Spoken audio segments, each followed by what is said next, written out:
जय संविधान, जय भीम, महात्मा गांधी की जय, गोडसे मुर्दाबाद।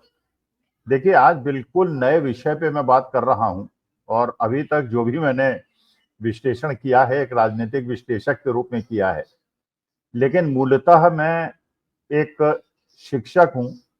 और प्रबंधन शास्त्र का शिक्षक हूं। मैंने मार्केटिंग के सब्जेक्ट्स पढ़ाए हैं, फाइनेंस के सब्जेक्ट्स पढ़ाए हैं और एचआर के सब्जेक्ट्स पढ़ाए हैं, ह्यूमन रिलेशंस के सब्जेक्ट पढ़ाए हैं। तो आज मुझे लगा कि मैं अपने शिक्षक रूप में वापस आ जाऊं और राजनीतिक विश्लेषण जिसका बहुत ज्यादा हम लोग कर रहे हैं और मेरे ख्याल से दर्शक श्रोताओं को भी सुन सुन के महसूस हो रहा होगा एक ही बात को कितनी तरह से हम लोग प्रस्तुत करते हैं। सबके अपने अपने तथ्य होते हैं, कुछ लोग हमारा समर्थन करते हैं, कुछ लोग हमारा विरोध करते हैं और जो दर्शक श्रोताओं की अपने विचार हैं वो हमारे ही प्रकार करीब करीब एक तरह के हैं। जैसे हम भी हमारी वीडियोस को देखेंगे तो किसी को भी पता चल जाएगा कि हमारी विचारधारा क्या है। तो विश्लेषण हम करते हैं, निष्पक्ष विश्लेषण करने की ललक हमारे अंदर होती है और हमारी कोई राजनीतिक प्रतिबद्धता भी नहीं होती, लेकिन इसके बावजूद ये बिल्कुल किसी भी समीक्षक को जब आप सुनते हैं उसके पहले ही आपको पता चल जाता है कि ये क्या बोलने वाला है। इसलिए आज मैंने सोचा कि एक परिवर्तन करता हूं। आज वो मूल विषय जो मैंने हमेशा जीवन में पढ़ाया है और जिसका मैंने वास्तविकता में समीक्षण किया है, आज मैं उसकी बात करता हूं। और ये एक प्रकार का परपीचुअल ट्रूथ है जिस पे आज मैं बात करना चाहता हूं और आप लोगों ने भी महसूस किया होगा। और ये एक ऐसी समस्या है, समस्या क्या है, एक प्रकार की ऐसी वस्तु स्थिति है जिसका सामना मेरे ख्याल से जीवन काल में हर व्यक्ति को करीब करीब 95% लोगों को करना पड़ता है। ऐसे लोग हैं 5% जिनको शायद इस तरह की स्थिति का सामना नहीं करना पड़ता, लेकिन अलग अलग रूप में। अब आप इसको जनरेशन गैप कहें या इसका समय का परिवर्तन कहें या अलग अलग पीढ़ियों में हो रहे विचारधाराओं में और उनके जीवन के प्रति उनका जो दृष्टिकोण है उसको बदलते हुए, और जिसके कारण इसको कहें वो मानी बात है कि अपने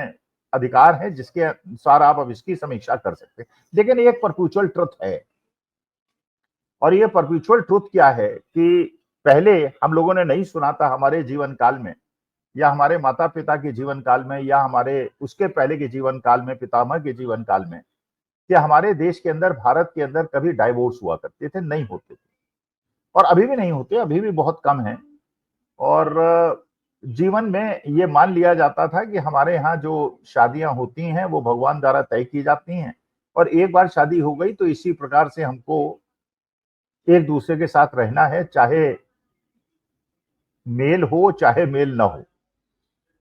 तो इसलिए डाइवोर्स हमारे यहाँ कम हुए और इसी तरह से अगर आप यूरोप में देखेंगे, विदेश में देखेंगे तो वहां डाइवोर्स एक बहुत साधारण घटना है और अक्सर होते रहते हैं और परिवार, लेकिन उसके बारे में उनके जो दृष्टिकोण है वो भी अंतर नहीं होते। उनके यहाँ डाइवोर्स एक, बल्कि वो आश्चर्य करते हैं कि भारतवर्ष के अंदर एक ही पति और पत्नी 50 साल 45 साल एक साथ कैसे रह लेते हैं, वहां तो हर 5-7 साल के बाद डाइवोर्स हो जाता है। तो माता पिता का भी दृष्टिकोण, बच्चों का भी दृष्टिकोण उनके प्रकार ऐसा ही है। बल्कि अगर आप विदेश के बारे में जानना चाहेंगे, उनके कल्चर के बारे में जानना चाहेंगे, तो आप देखेंगे वहां पे अगर माता पिता डाइवोर्स ले लेते हैं, अपने बॉयफ्रेंड गर्लफ्रेंड के साथ रहते हैं, तो बच्चे भी उसके बारे में, उनकी जो सांस्कृतिक पृष्ठभूमि है उसमें बहुत ज्यादा बुरा नहीं मानते। वो कहते हैं ठीक है, ये चलता है। और बच्चों के विषय में भी जो वो निर्णय लेते हैं, माता पिता भी उसके बारे में बहुत ज्यादा कंसर्न नहीं होते। ये उनका अपना कल्चर है, ये हमारा एक कल्चर था। और ये भी बिल्कुल सही है कि हमारे यहाँ इसकी आप कल्पना ही नहीं कर सकते भारतवर्ष के अंदर कि पति पत्नी बच्चों के साथ जाएं एक रेस्टोरेंट के अंदर और सब अपना अपना बिल पे करें। हमारे यहाँ तो जो भी है एक आदमी पे करता है और बाकी लोग जो है आनंद से उसका भोजन प्राप्त करते हैं। विदेश में ऐसा नहीं है, हर आदमी अपना ऑर्डर करेगा, हर आदमी अपना बिल पे करेगा, तो ये उनका कल्चर है। अच्छा, अब मैं देख रहा हूं कि धीरे धीरे, जिसके बारे में मुझे बहुत सारी समस्याएं भी मिली, मेरे छात्रों ने मेरे से संपर्क किया, मेरे जानने वालों से मुझे संपर्क किया कि स्वामी साहब इतने साल आपने ये सब्जेक्ट्स पढ़ाए हैं और हमारे को इसमें मार्गदर्शन करें कि ये स्थिति का मुकाबला कैसे किया जाए। देखिए, एक बहुत बड़ा यक्ष प्रश्न होता है हर पुरुष के सामने जो वो महसूस करता है। किसी के सामने बहुत कम होता है, किसी के सामने बहुत ज्यादा होता है। और जो समय का परिवर्तन हो रहा है, उस समय के परिवर्तन से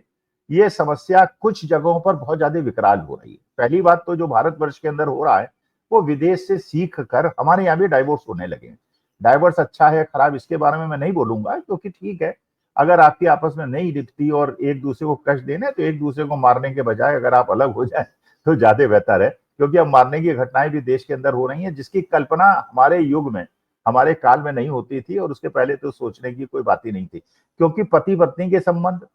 पिता पुत्र के संबंध, और अपने जो आपका खानदान है उसके प्रति समर्पण, और उससे समाज के बंधनों से पहले हम लोग बहुत ज्यादा बंधे हुए थे, और धीरे धीरे उसी प्रकार से उन्मुक्त होते जा रहे हैं जैसे विदेश में, यूरोप में हो रहा है, और हम उसी दिशा में आगे बढ़ रहे हैं। तो इसी वजह से ये जो प्रश्न है, जो मैंने आज जिसको सोचा मैं डिस्कस करूं, जिसके बारे में बहुत सारे लोगों ने मुझे संपर्क किया, और इसके बारे में मैंने भी विचार किया, मैंने बहुत सारे एक्सपर्ट्स को भी सुना, और जो एक्सपर्ट्स के विचार थे उनको सुनने के बाद मैंने कहा कि मैं अपना विश्लेषण आपके सामने प्रस्तुत करता हूं, और देखता हूं कि राजनीतिक विश्लेषण बहुत ज्यादा हो गया। अब ऐसे विषयों पे बात करके देखा जाए, और आपको क्या ये लगता है कि जो बात मैं कह रहा हूं डज इट मेक सेंस, और क्या इस तरह की बातें हम लोगों को अक्सर करनी चाहिए। क्योंकि मेरा सब्जेक्ट फाइनेंस है, और ये एचआर के सब्जेक्ट्स हैं जो हमारे दैनिक जीवन में जिसका बहुत ज्यादा वास्ता पड़ता है, उसके बारे में बात की जाए। देखिए, ये बात बिल्कुल पक्की है कि एक बिल्कुल यूनिवर्सल ट्रूथ है, और ये पहले से हमारे समाज के अंदर है कि एक सास और बहू के बीच में एक प्रकार का तनाव होता है, और वो नेचुरल तनाव होता है। देखिए, एक होता है नेचुरल तनाव, एक होता है अननेचुरल तनाव। नेचुरल तनाव इसको ऐसे माना जाएंगे कि ठीक है, इट हैपेंस,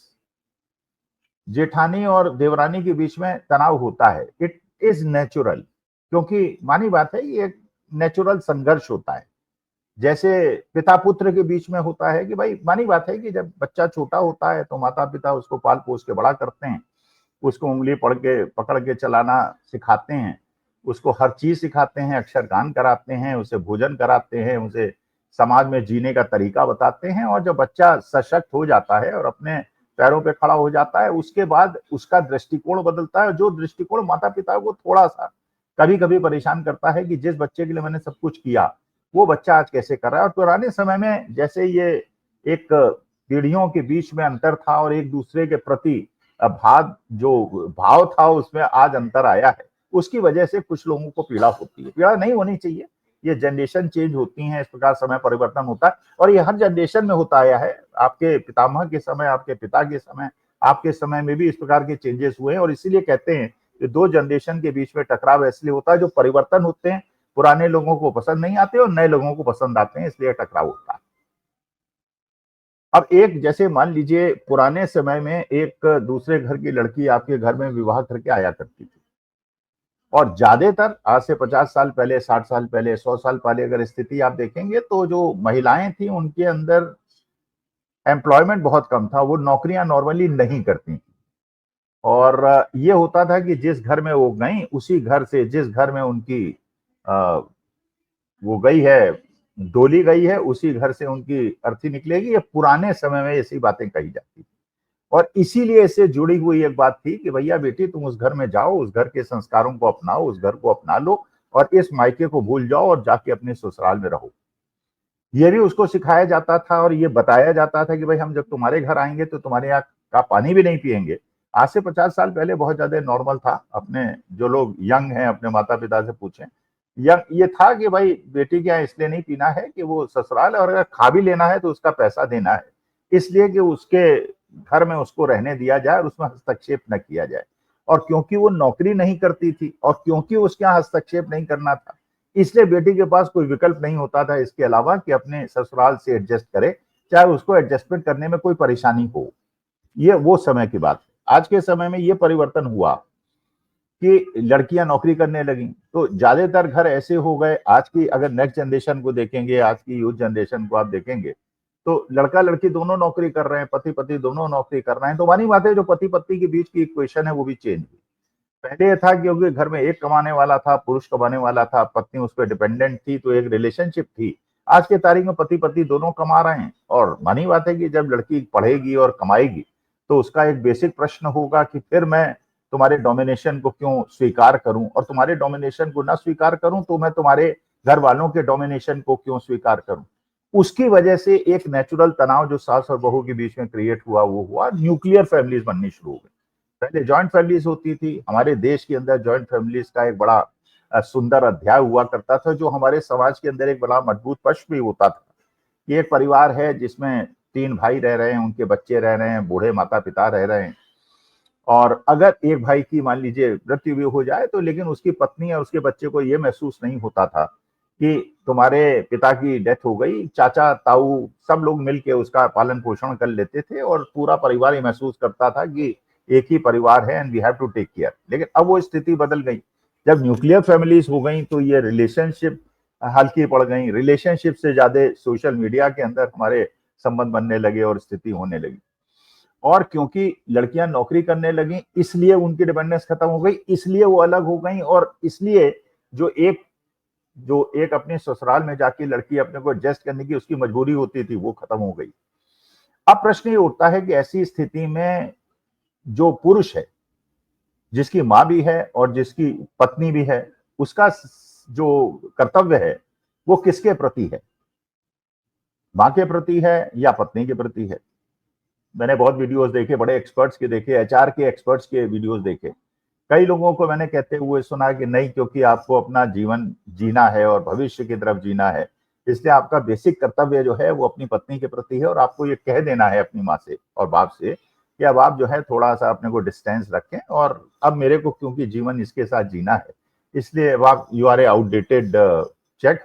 आपका बल्ब फ्यूज हो गया है, अब आप अलग हो जाए, हमें अपना जीवन जीने दें। और ये वही विचारधारा है जो कि वेस्ट की विचारधारा है। अच्छा, ये बात बिल्कुल सही है, हमारे जीवन में, आपके जीवन में, मेरे जीवन में, जो भी इसको सुन रहा है उसके जीवन में अगर वो व्याख्या करेगा और समीक्षा करेगा तो देखेगा जब वो छोटा था, जब वो बिल्कुल मूर्ख था, जिसे कुछ भी नहीं आता था, जिसे खाना खाना भी नहीं आता था, दूध पीना भी नहीं आता था, जिसे चलना भी नहीं आता था, उसको उसके माँ बाप ने सिखाया, माँ बाप ने सारा समर्पण करके, त्याग करके उसको सिखाया, वो उसका इतिहास था जिसके बेसिस पे उसका चरित्र बना, जिसके बेसिस पे उसकी पर्सनैलिटी बनी, और जो कुछ बना वो उन्हीं की वजह से बना, अपने माता पिता की वजह से बना या अपने गुरुओं की वजह से बना, जिन्होंने उसको मनुष्य बनाया। और एक समय आया जब उसकी शादी हो गई, और मानी बात है कि पति, जो माता पिता हैं वो आपका पास्ट हैं, और पत्नी और आपके बच्चे आपका फ्यूचर हैं। अब इस पास्ट और फ्यूचर के बीच में अंतर संबंध स्थापित करना ही सबसे बड़ी समस्या है, क्योंकि जो बदलाव हुआ और पत्नियां कमाने लगी और न्यूक्लियर फैमिलीज होने लगी और लोगों की आदत छूट गई। जैसे पहले समय में आपको पता ही है, आप किसी के घर में भी चले जाते थे, 15-20 दिन रह लेते थे, किसी सबको अच्छा लगता था, खराब नहीं लगता था, क्योंकि जीवन वैसा था, वो आपके यहाँ चले जाते थे, आप उसके यहाँ चले जाते थे। और आज के समय में आप कल्पना ही नहीं कर सकते, किसी के घर में एक दिन भी रह लें फिर आपको होटल में रहना पड़ता है, एक गेस्ट की तरह जाना पड़ता है, आपको अपॉइंटमेंट लेके जाना पड़ता है, और उसी प्रकार से होने लगा है जैसे यूरोप में होता था। अब ये सवाल ये है कि जो पुरुष है वो करे क्या, एक तरफ पास्ट है और एक तरफ फ्यूचर है। तो देखिए, मैंने जो इसका विश्लेषण किया, मुझे ऐसा लगता है कि ये भी बिल्कुल गलत है कि आप अपने माता पिता जो आपके पास हैं, जिनकी वजह से आज जो कुछ बने हैं आप बने हैं, उनको आप भूल जाएं, और जिस लड़की को आप ब्याह के लाए हैं, जिसने अपना घर छोड़ के आपके साथ रहना पसंद किया है, उसके प्रति आपका जो कर्तव्य है उसका भी निर्वहन करने की आपको आवश्यकता है। तो दोनों के बीच में सामंजस्य बिठाना जो एक बहुत मुश्किल काम है 95% केसेस में, वो आपको करना पड़ेगा।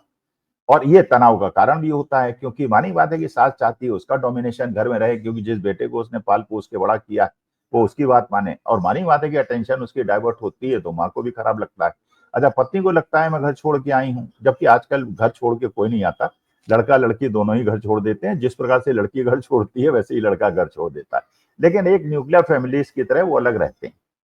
अच्छा, बहू की भी शिकायत है, माँ की भी शिकायत है, और ये एक संघर्ष होता है। जिस संघर्ष को झेलना किसको पड़ता है, वो पुरुष को झेलना पड़ता है, क्योंकि माँ को बिगाड़े तो भी उसको लगता है कि यार जिस माँ ने मुझे पाल पोस के बड़ा किया, सब कुछ बनाया, मैं उसको कैसे नेग्लेक्ट कर दूं, और जिस लड़की को लेके आया उसको भी कैसे नेग्लेक्ट। लेकिन समय बदल गया तो उस समय के बीच में उसको संबंध स्थापित कर। लेकिन एक चीज समझने की बहुत ज्यादा आवश्यकता है, मैं उन विश्लेषकों और ज्ञानियों के प्रति मेरे को नहीं लगता कि पत्नी को नेग्लेक्ट किया जाए या माँ को नेग्लेक्ट किया। मुझे ऐसा लगता है कि देखिए, जिन्होंने आपको पाल पोस के बड़ा किया, जिन्होंने आपके जीवन में आपको कुछ बनाया, उनके प्रति जो हमारे ग्रंथों में भी कहा, शास्त्रों में भी कहा, और जो हमारी एक पुरानी रीत थी उसको भी बरकरार रखना बहुत आवश्यक है कि जिन लोगों ने आपको बनाया और जो पास्ट हैं और जिनका स्टेशन आने वाला है, कुछ ही दिन के वो मेहमान हैं, उनको नेग्लेक्ट करना उचित नहीं है। लेकिन क्योंकि ये जो बुजुर्ग हैं आपके, ये तो चले जाएंगे, आज जाएं, 5 साल बाद जाएं, 10 साल बाद जाएं, ये चले जाएंगे। लेकिन जो ये आपका आपकी पत्नी है या आपके बच्चे हैं, ये 99% ये अभी आपके साथ 40-50 साल रहेंगे, और इनके प्रति तो एक के जाने का समय है और एक के आने का समय है। तो ये दोनों को समझाना बहुत ज्यादा आवश्यक है, जो एक मुश्किल काम है, कि वो पास्ट हैं, लेकिन I have a responsibility towards them also. और क्योंकि आप मेरे पत्नी हो और क्योंकि आप मेरे बच्चे हो, आपके प्रति जो मेरा कर्तव्य है, इनके जाने के बाद इनको ससम्मान रहने दिया जाए, और ससम्मान रहने के बाद मैं आपके साथ रहूंगा और जीवन काल में आपके साथ रहूंगा। जो मेरा आपके प्रति कर्तव्य है उसका भी निर्वहन करूंगा, जो माता प्रति के पिता के प्रति मेरा कर्तव्य है उसके प्रति भी निर्वहन करूंगा। काम मुश्किल है, लेकिन एक ट्रेंड जो और ज्यादा खतरनाक पैदा हो रही है आज की तारीख में, अगर आप देखें 40-50 साल पहले क्या होता था कि माता पिता अपने खेत बार बेच देते थे, अपना सब कुछ, मकान बेच देते थे, सब कुछ बेच देते थे, इसलिए कि बच्चे को पढ़ाएंगे लिखाएंगे और बच्चा जो नौकरी करेगा, सेटल हो जाएगा, तो उसके पास जाके रहेंगे, वहां उसका सम्मान होगा और बुढ़ापे में आराम से उसका जीवन कट जाएगा।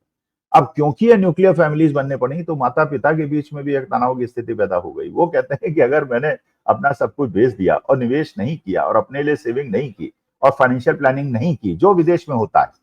विदेश में एक 17 साल का बच्चा हो जाता है तो माता पिता कहते हैं भैया अब तुम जानो, तुम्हारा काम जानो, अलग घर बसाओ और मेरे घर में तुम्हारी रहने की आवश्यकता नहीं है। अपॉइंटमेंट लेके आना, मैं भी तुम्हारे अपॉइंटमेंट लेके आऊंगा। लेकिन उनकी विचारधारा है जिससे वो नेचुरल है, इसलिए वहां इस बात पे तनाव नहीं होता। हमारे इस बात पे तनाव होता है, ये तो आप कल्पना ही नहीं कर सकते कि चाहे बेटा 50 साल का हो और वो बिना अधिकार जताए आपके घर में कभी भी कुंडी खटखटाए आ सकता है, और आज से 50 साल पहले पिता भी बच्चों के घर जा सकता था, लेकिन अब वो स्थिति नहीं। बेटा तो आ सकता है बाप के यहाँ, लेकिन बाप शायद बच्चे के यहाँ नहीं जा सकता। तो ये जो पूरी परिस्थिति बन रही है, इससे माता पिता के अंदर जो एक इनसिक्योरिटी आ रही है, उसकी वजह से अब वो बच्चों के प्रति वो कर्तव्यों का निर्वहन नहीं कर रहे हैं जो पहले किया करते थे। वो कहते हैं हम भी सेविंग करेंगे, जैसे यूरोप के अंदर होती है, विदेश के अंदर होती है। तो ये जो एक तनाव पैदा हो रहा है और एक जो सामाजिक स्थिति में खराबी आ रही है, उसकी वजह से जो पिता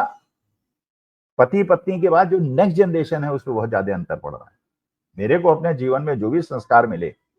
वो संस्कार अपने पितामह से मिले, माता पिता से नहीं मिले। क्यों? माता पिता, मानी बात है कि उनकी अपनी समय था, उनको संघर्ष करना था, पिता को नौकरी करनी थी, माँ को बच्चों को पालना था। लेकिन पितामह के यहाँ जाते थे तो बताते थे इनडायरेक्ट, क्योंकि वो चाहते थे कि उनकी अगली पीढ़ी सही हो जाए। और ये न्यूक्लियर फैमिलीज की वजह से जो अगली जनरेशन है, उसको अपने पितामह और बाबा दादी का भी स्नेह नहीं मिल रहा, उनका गाइडेंस भी नहीं मिल रहा, उनको संस्कार भी नहीं मिल रहे। उनके माता पिता जो इस जनरेशन के हैं, माता पिता नौकरी करने चले जाते हैं तो दाइयों के हाथ में रह जाते हैं। तो एक प्रकार का जो मेरे हिसाब से, अब इसको डिटोरिएशन कहा जाए या इम्प्रूवमेंट कहा जाए या इसको आधुनिक भारत कहा जाए या इसको मॉडर्न इंडिया कहा जाए, डोंट नो, लेकिन एक जटिल प्रश्न है कि ये जो पीढ़ियों के बीच में जो तनाव नहीं था या कम था, या जिसमें ओल्डर जनरेशन का एक बहुत ज्यादा डोमिनेशन था, जिसको नेक्स्ट जनरेशन सहर्ष न भी हो उसे स्वीकार कर लेती थी। अब जो ये संघर्ष पैदा हो रहा है, ये जो डाइवोर्सेस हो रहे हैं, घर के अंदर तनाव पैदा हो रहे हैं, पति पत्नी के बीच में तनाव पैदा हो रहे हैं, जिसमें एक बहुत बड़ा कारण जो है वो मायके का हस्तक्षेप है, लड़की की तरफ से मायके का हस्तक्षेप है, जो बेटी के घर में बैठ जाना चाहती है और हमेशा उसे गाइड करती रहती है, और बेटे का माता पिता से कट जाना, अगर वो इस फिलॉसफी में बिलीव करता है कि पत्नी का उसके प्रति ज्यादा अधिकार है, तो ये एक सामंजस्य का प्रश्न है, मुश्किल प्रश्न है। लेकिन इसका मीमांसा तो आपको करनी होगी, सबको करनी होगी। ये माता प्रति के पिता के प्रति भी आपका कर्तव्य है, पति आपकी पत्नी के प्रति भी आपका कर्तव्य है। और सामंजस्य बनाना अगर पत्नी समझ ले तो ये उनकी अगली जनरेशन के लिए भी बेटर है। तो अगर ये अंडरस्टैंडिंग खत्म हुई तो जिस प्रकार की आज पीड़ाएं हो रही हैं और समस्याएं हो रही हैं, जिसके बारे में पूरा समाज चिंतित है, ये बढ़ती चली जाएंगी। नमस्कार, धन्यवाद और प्रणाम।